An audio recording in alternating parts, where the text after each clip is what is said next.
Welcome dear students in Ritika mathematics class. I hope you all are fit and fine. So let's start today video.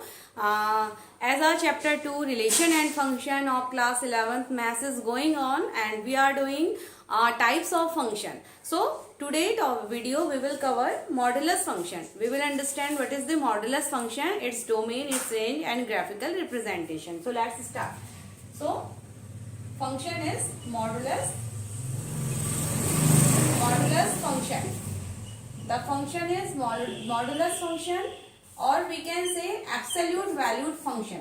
Modulus function को आप absolute valued function भी absolute value function भी इसको बोला जाता है, यानी कि ये किसी भी फंक्शन की एब्सोल्यूट वैल्यू तक हमको लेकर जाता है, तो इसलिए इसको एब्सोल्यूट वैल्यू फंक्शन भी बोलते हैं.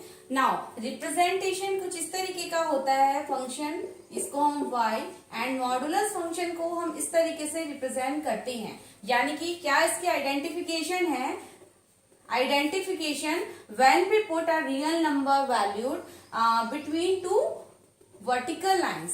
When we put a real number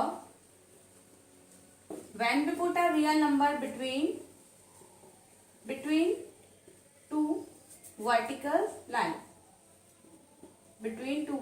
lines, that the function is modulus function. इस फंक्शन को हम मॉडुलस फंक्शन कहते हैं.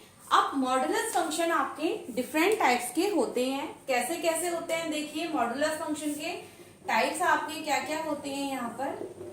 अगर आपका वर्टिकल बार के अंदर आपको एक इंटीजर वैल्यू दी जाती है, तो ये तो हमारा क्या हो जाता है, इसको हम एक मॉडुलस फंक्शन बोलते हैं और ये वैल्यू हमेशा आपकी एक पॉजिटिव आउटपुट देती है.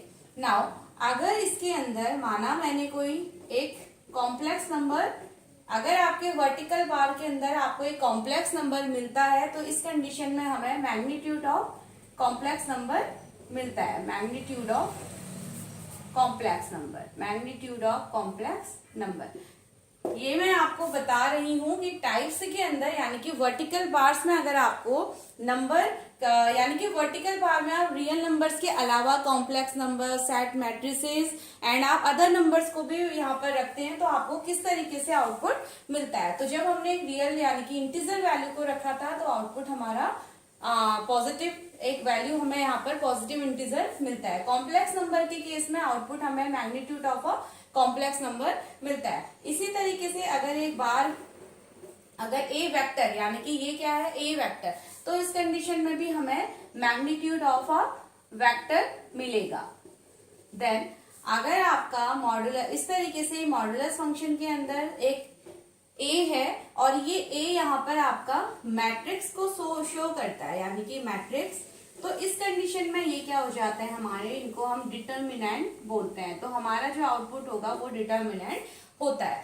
अगर हमारा मॉडुलस फंक्शन के अंदर अगर ये ए हमारा यहाँ पर एक सेट को रिप्रेजेंट करता है, तो इस कंडीशन में हमें जो मिलता है वो cardinal numbers of a set मिलता है. Cardinal number of a set.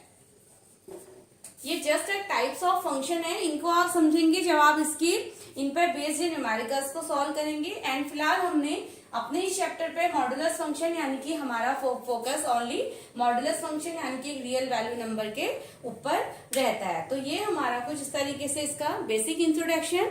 Now आइए अब इसकी रेंज और इसकी डोमेन को समझते हैं. नाउ रेंज और डोमेन के लिए हमने कुछ वैल्यूज हम रखते हैं, कुछ -0 निगेटिव वैल्यूज, कुछ 0 एंड पॉजिटिव वैल्यू.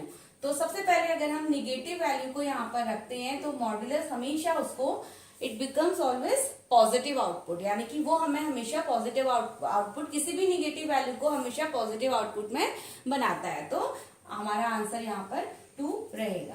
अगर हमने इसके अंदर 0 लिया तो आंसर 0. अगर ऐसे ही पॉजिटिव नंबर, तो ये तो हमारा पॉजिटिव ही रहता है.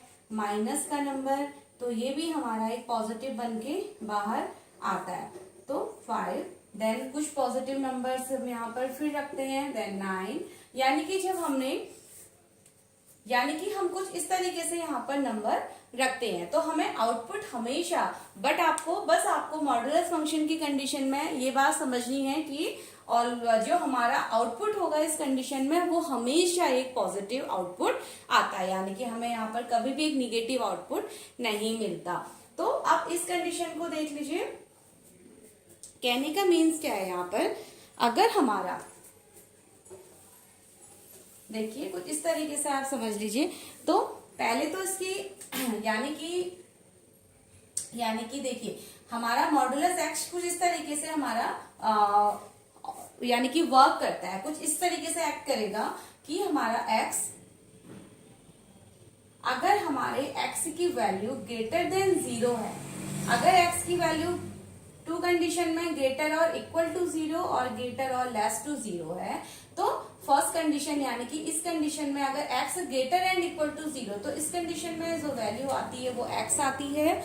और अगर x की वैल्यू लेस देन 0 है तो इस कंडीशन में जो वैल्यू आती है वो माइनस x आती है। तो यानी कि आप इस तरीके से समझ सकते हैं, ठीक है। तो अब आइए इसकी डोमेन एंड रेंज को थोड़ा सा समझ लेते हैं।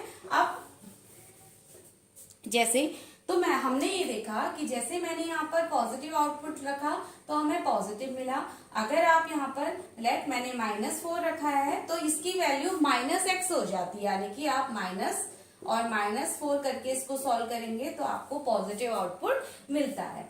उसके बाद अगर यहाँ पर हमने 0 पुट किया है तो 0 पुट करने पे हमें 0 ही मिलता है। माइनस का 3 पुट कीजिए तो हमारा जो मॉडुलस है वो माइनस को कंटेन करता है, देन हमारा फंक्शन भी -3 है तो इट विल बिकम 3। यानी कि हमेशा हमारे आउटपुट चाहे पॉजिटिव हो नंबर, निगेटिव इनपुट हो या 0 इनपुट हो, तो आउटपुट हमेशा हमारे पॉजिटिव होते हैं। सो इन दिस कंडीशन डोमेन हमारी क्या हो जाती है इस फंक्शन की, डोमेन ऑफ दिस फंक्शन, यानी कि हम एनी रियल वैल्यूड फंक्शन को यहाँ पर पुट कर सकते हैं। तो -∞ टू +∞ हमारी डोमेन होती है। एंड रेंज में हमने ये देखा कि हमें 0 भी मिलता है बट निगेटिव नंबर्स नहीं मिलते, यानी कि हमारे निगेटिव वैल्यू फंक्शन नहीं होते। तो इस कंडीशन में रेंज हमारी 0 इंक्लूड करते हुए और इनफाइनाइट पे रहती है। तो ये हमारे डोमेन एंड रेंज होते हैं मॉडुलस फंक्शन की कंडीशन में। Now come to the graph. अब इसका ग्राफिकल रिप्रेजेंटेशन समझ लेते हैं कि इसका ग्राफिकल रिप्रेजेंटेशन कैसा होता है। तो आपको मैं बताऊं कि मॉडुलस फंक्शन का ग्राफ एक वी शेप का होता है, क्योंकि जैसे मैंने आपको बताया था modulus function greater equal to 0 है तो हमें वैल्यू x मिलती है और अदरवाइज आउटपुट हमें x मिलेगा। अगर मॉडुलस फंक्शन लेस टू 0 है तो आउटपुट हमारा -x होता है। तो इस कंडीशन में हमें ग्राफ कुछ इस तरीके से मिलता है। देखिए अगर हम यानी कि आउटपुट y = x को लेकर अगर हम ग्राफ बनाते हैं, y अगर x है तो हमारा ग्राफ देखिए y = अगर आउटपुट x यानी कि ये कंडीशन फॉलो होती है तो यहाँ पर वैल्यू हमारी इक्वल में चलती है। y अगर आप इनपुट 1 देंगे तो आउटपुट भी 1, इनपुट 2 तो आउटपुट भी 2। अभी कैसे आपका यहाँ पर रहता है, देखिए 1 2 3 4 5 एंड -1 -2 -3 -4 एंड -5, कुछ इस तरीके से समझ लेते हैं वैल्यूज को। Then 1 2 3 4 and 5 and here -1 -2 -3 -4 and -5 और यहाँ पर हमारे 0 एंड 0 डेट इज हमारे सेंटर हमारा होगा। अब आप देखिए जब y = x का हम ग्राफ लेते हैं तो y = x ग्राफ में यानी कि वैल्यूज हमारी इक्वल में रहती हैं। तो अगर यहाँ हम y मूव करते हैं तो इस कंडीशन में 1 1 देन 2 2 देन 3 3 देन 4 4, यानी कि अगर इनपुट x हमारा 1 है तो y भी हमारा 1 है, इनपुट x हमारा 2 है तो y भी 2 है, इनपुट x 3 है तो y भी 3 है।